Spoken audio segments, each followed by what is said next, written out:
non en termes du nombre de fusils dont disposent ses partisans. Un plan de contrôle strict des armes à feu et des munitions est en phase de préparation. Nous avons sollicité et continuons de solliciter l'aide de tous les pays de la région qui ont fait ou font encore l'expérience des méthodes de lutte contre les organisations criminelles transnationales.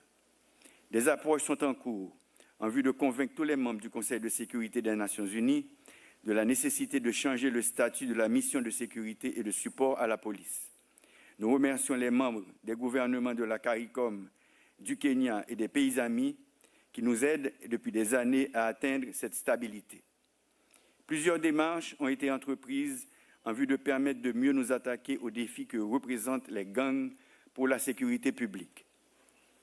D'autres sont en cours auprès de plusieurs instances internationales et gouvernements pour renforcer la capacité de la police nationale et celle des forces armées d'Haïti. L'inauguration de la base militaire Vertia de Tabar, le 18 novembre 2024, est venue concrétiser le retour de nos soldats dans le combat pour la défense de la démocratie.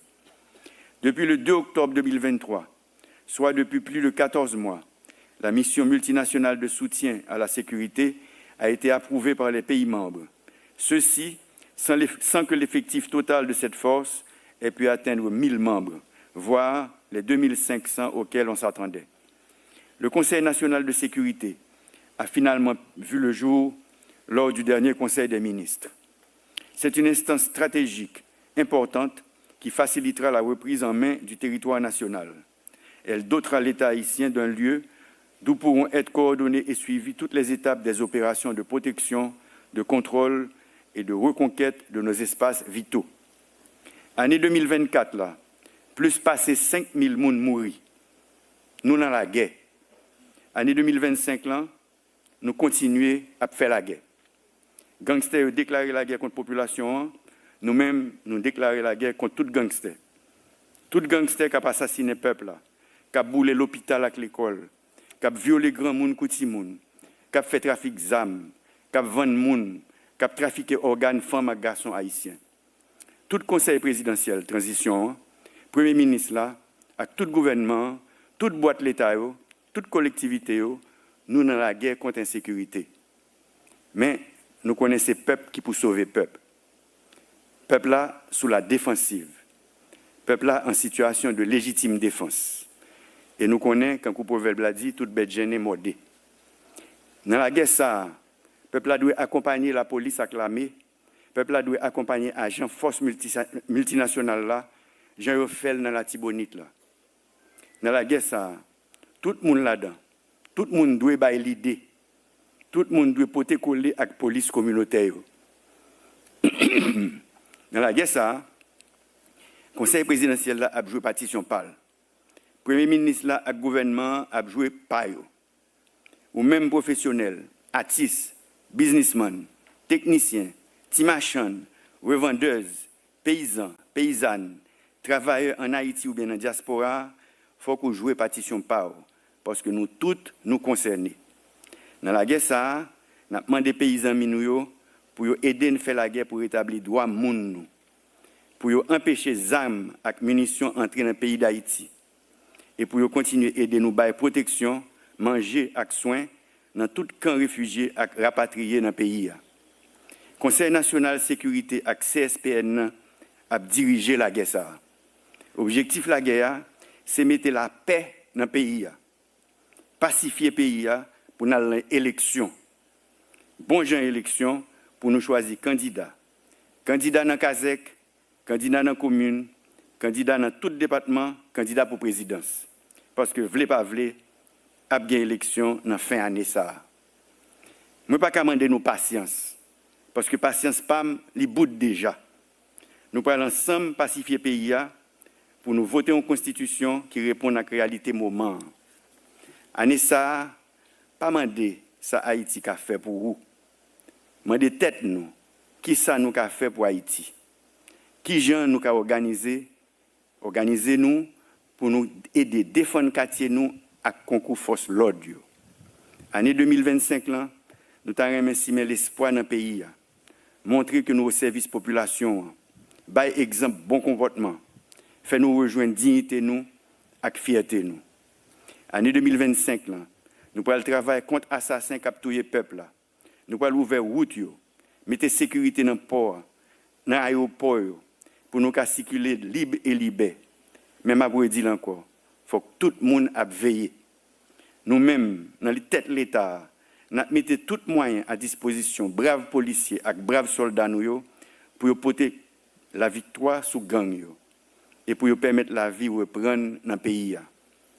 Nous-mêmes, dans la tête de l'État, nous avons fait toute qualité de négociation pour nous gagner plus de policiers, plus de soldats, plus de policiers et soldats internationaux, pour nous isoler les gangs, démanteler et consolider les quartiers chauds, pour toute boîte de l'État qui a recommencé à service, ouvrir l'école, bailler élèves manger, ouvrir l'hôpital avec centre de santé, encadrer sportifs et artistes, faire assainissement, faire travail communautaire pour mettre hygiène et pour mettre cob dans les poches jeunes. Nous-mêmes, dans la tête de l'État, nous avons fait toute qualité de négociation pour nous joindre assistance humanitaire et sécurité tout partout sur la terre. C'est pour bien la population et notre travail. Nous avons demandé tous les patriotes dans la diaspora pour aider nous à faire ça. Nous avons demandé tous les médias pour entrer dans la guerre. Nous avons demandé nous-mêmes journalistes qui sont victimes tout le temps pour ne pas relayer messages bandits qui ont terrorisé la population. Année 2025, c'est bicentenaire dette indépendance. 1825-2025, ça fait 200 ans depuis la France a fait nous payer sous menace toute route, toute infrastructure, plantation et esclaves que les colons ont établis sous le pays. Haïtiens de tous côtés, en nous saisi tête nous.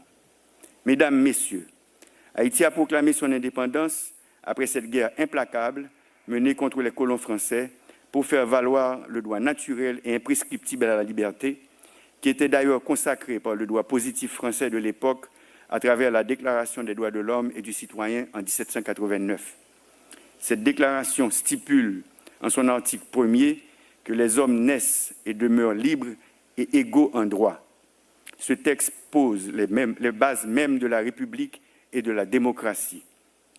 Pourtant, l'histoire nous rappelle qu'en avril 1825, la France, par le truchement de l'ordonnance de Charles X, a imposé à Haïti le versement d'une forte indemnité pour la reconnaissance de sa liberté dûment acquise par la détermination et le courage de ses valeureux ancêtres. Outre la dette de l'indépendance, notre jeune État a versé de fortes rançons à plusieurs hautes puissances dominantes au XIXe et XXe siècle.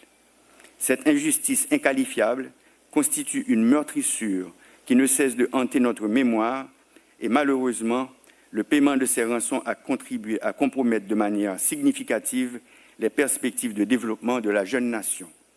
Par conséquent, nous devons envoyer un message clair aux différents peuples de la planète. Haïti réclame la restitution de cette rançon et la réparation des torts causés par l'esclavage, reconnu depuis des années comme un crime contre l'humanité. En d'autres termes, ce n'est pas une simple revendication, mais une nécessité pour que notre nation puisse retrouver la voie de la prospérité et du respect. En ce sens, je vous invite aujourd'hui toutes les associations, les organisations internationales, les artistes et citoyens illustres, à travers vos actions, vos voix et votre engagement, à faire entendre cette exigence. Nous remercions toutes celles et tous ceux, toutes les organisations qui, depuis plusieurs années, se sont lancées dans la dénonciation du tort fait à Haïti depuis 1825. En effet, l'heure est venue de réécrire notre histoire économique, tout comme nos ancêtres ont écrit l'histoire de notre liberté. Si nous ne pas payer dette ça pendant plus passé 100 années, nous ne pas en retard comme ça, je dis. Chers compatriotes, mes frères et sœurs haïtiens, nous ne pouvons ignorer l'urgence que représente le changement climatique pour notre nation. Haïti, en tant que pays insulaire, au cœur de la région des Caraïbes, figure parmi les nations les plus vulnérables aux effets dévastateurs de cette crise mondiale. Durant l'année 2024, nous n'avons pas été frappés par des cyclones, mais nous avons constaté les inondations provoquées par de simples pluies au Cap-Haïtien, au Caille, à Port-de-Paix, à Jérémie, pour ne citer que ces villes. Nous sommes très vulnérables.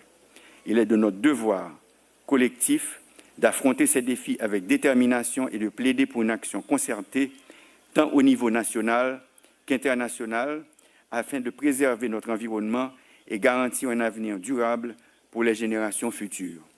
Il est essentiel que la communauté internationale reconnaisse la contribution négligeable d'Haïti au réchauffement climatique mondial et apporte un soutien concret sous forme de financement climatique, de transfert technologique et d'assistance technique. Le changement climatique ne constitue pas seulement une crise environnementale pour Haïti, il s'agit d'une menace existentielle qui appelle une réponse collective, immédiate et concertée afin de préserver les ressources, la biodiversité, de protéger les communautés et assurer un avenir durable pour les générations futures.